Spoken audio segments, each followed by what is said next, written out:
Well, hello everyone, welcome to Smells Like. I'm Josh, so good to see you. This is my fragrances of the week. In fact, my first fragrance of the week video for 2019, and I thought it would be cool to start off the year with a wish list. So I put together 7 of the fragrances that I think would be kind of my top 7 or my top wish list fragrances for 2019 that I really want to explore. These are all fragrances that I currently have decants of. And if you've ever seen my fragrances of the week, when I talk about how I do my sampling process, I start with a sample.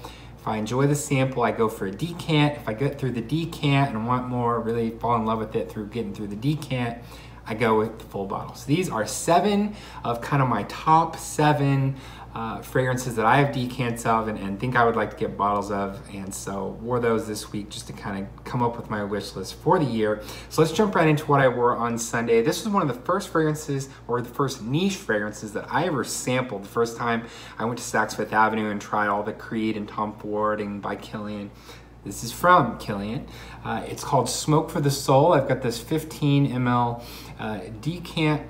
Smoke for the Soul is a sort of green, camphorous, smoky, dry, woodsy type of fragrance.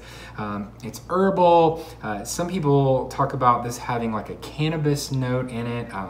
I don't smell anything like cannabis in this. There's like a smoky, woodsy thing. And what this smells exactly like to me is the neighborhood that I used to live in North Portland, Oregon. There was this old pub called the Chapel Pub. It was right across the street from the house where I lived. And they had a fire burning stove, and they would burn local pines. So I don't know if it was like, I think it was spruce, like local spruce, or well, I don't know. If you've ever been to Portland, the smell of the pines in the air is a really big part of the experience there.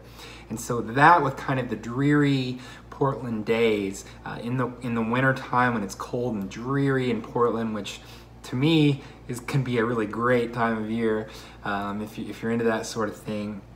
The smell that was in the air in that neighborhood in Portland this reminds me so much of that, just that kind of smoky, herbal, slightly camphorous, slightly woodsy, piney thing. Absolutely love this. It totally conjures some great memories of the time that I spent when I was living in Portland, in North Portland, Oregon. Smoke for the Soul by Kilian, definitely on my list of fragrances that I would love to get a full bottle of eventually. On Monday, I went with another fragrance that kind of has a little bit of memories, a little bit of conjures a little bit of memories for me. This is another kind of famous niche fragrance that I tried early on and then kind of forgot about and just recently have been checking out again. This is from Le Labo, and it's Santal 33. So Santal 33, of course, got hyped up over the last couple of years, kind of became like the fashion world's darling fragrance. You would smell this a lot in Los Angeles, in New York, kind of the arts, musician kind of crowds were wearing this. For whatever reason, this really caught on. And for good reason. This kind of shares a lot with Smoke for the Soul in that it has this kind of dry woods. It has this kind of raw sandalwood in it, but then it also has a really strong cedar. For kind of a dry cedar, there's also like some violet in this that lends a little bit of like a sharpness, kind of a sharp freshness along with those woods. Just a really enjoyable kind of woody fragrance. There's something about the cold time of the year when it's dark and dreary that I really just enjoy these kind of woodsy, kind of dry, strong woods type of fragrances. So that was what I wore on Monday, Le Labo Santal 33. On Tuesday, I went with a fragrance that I actually recently got a decant of. This is from the Chanel Exclusives line. It's Coromandel. So I recently went through a full sample of Coromandel. If you've been watching the channel, you know I also went through a couple samples of Sycamore and ended up ordering a bottle of Sycamore. So that bottle has arrived. I now have Chanel Sycamore. But man, I am really thinking about going ahead and going for Coromandel, maybe as my next one. We'll kind of have to see how it goes. But I am just head over heels for this patchouli, just a rich oriental patchouli fragrance.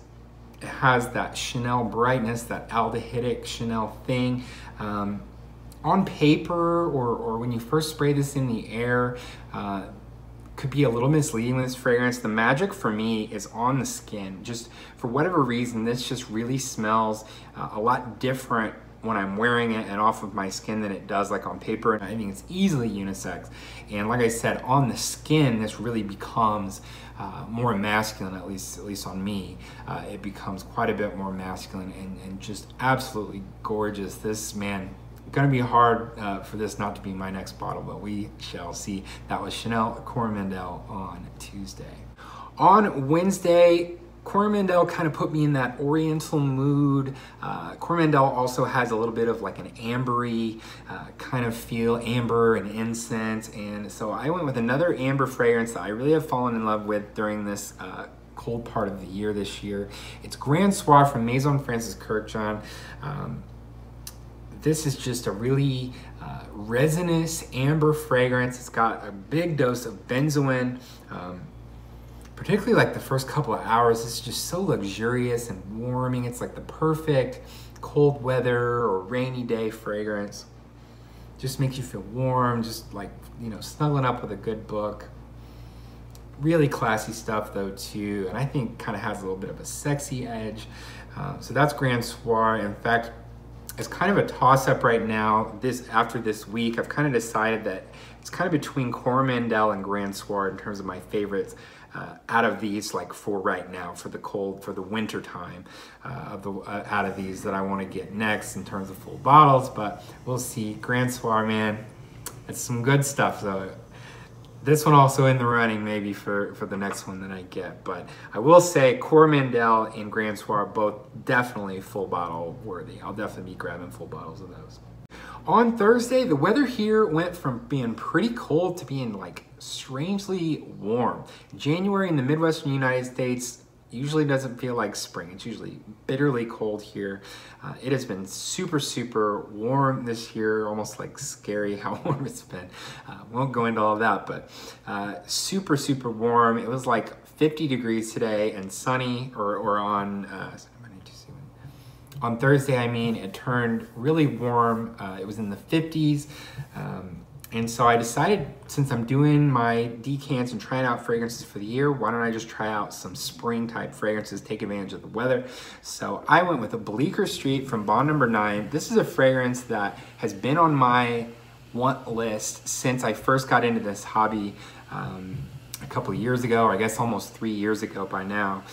This was one of those first niche fragrances that you hear about when you first start getting into it. You first hear about Aventus, Amouage Reflection Man, and Bleecker Street. I feel like those are the main ones that you hear about, and so I always have been curious about this.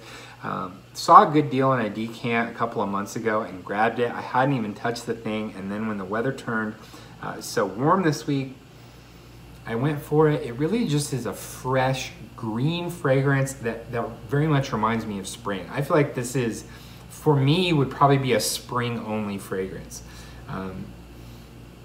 Just because of that greenness that it has in it. It's almost like a green grassy texture with some kind of rich, darker fruity type notes.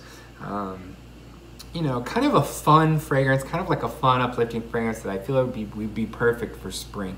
I'll have to wear this a few more times to see if it's really something I want to get a full bottle of. But I've also noticed that Bleecker Street can be had for like $100 or just over $100 right now on all the discount sites. So there must be a big flood of product in the world right now for this to be able to be had at such good prices, because there was a shortage of it not too long ago where the prices all skyrocketed, nobody could find it, and everybody was charging insane prices, and now you can get a 100 ml bottle brand new for like $100 or $110 on some of the online discounters. So that was on Thursday. That was Bleecker Street. On Friday, weather continued to be mild here. Went with a Creed fragrance that I have kind of had on my radar for quite a long time. I feel like it's one of the more unique offerings from Creed, and it's Silver Mountain Water. Now, Silver Mountain Water has kind of this like inky thing going on. It's like a tea-based fragrance, so it's like green tea, some woods.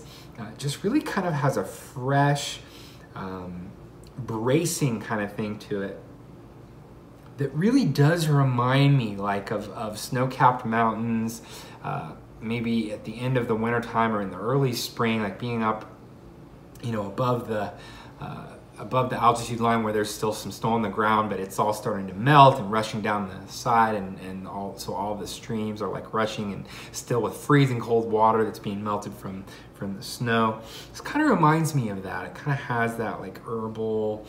It also is kind of comforting. And like I said, really unique. It has that Creed freshness, that like Creed ambergris, fresh, musky thing. This really has a nice musk to it. I would think that musk was probably one of the main accords that I noticed in Silver Mountain Water. And so again, another one that I'm really thinking about in terms of the warmer weather, and could be maybe one of my first bottles when the weather does finally turn warm this spring. This has been on my list for quite a while, so this may be one of the next warm weather bottles that I do get. But again, Silver Mountain Water, I think a good one for the springtime, kind of in similar line as Bleecker Street, although I think Silver Mountain Water may be a little bit more, you know, any time.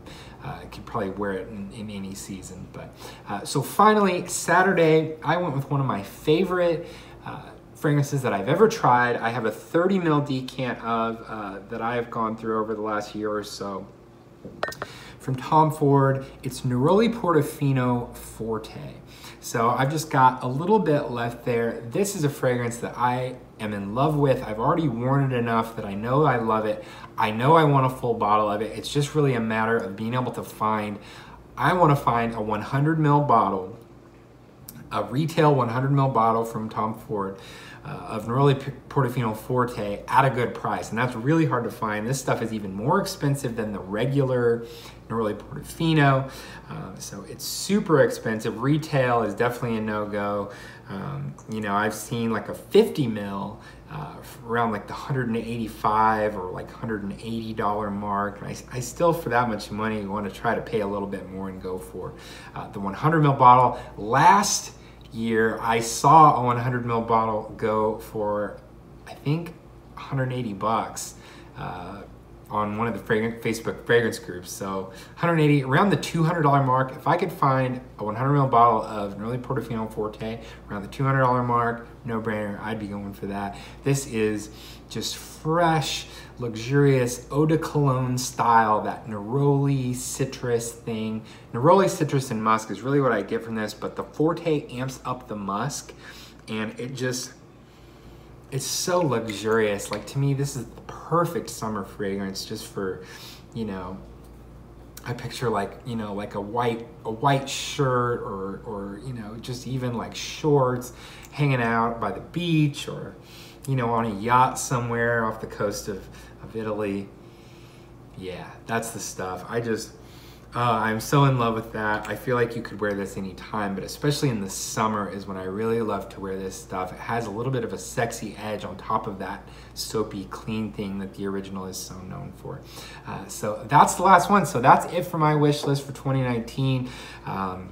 Had some freshies, some summer, some spring, some kind of in-between woodsy ones, and then some cold weather staples there. So hey, maybe those will be all the bottles. If I get all bottles of all 7 of these this year, I would be a very happy camper, but we'll see how it goes. Hey, stay tuned to the Smells Like Fragrance channel to see.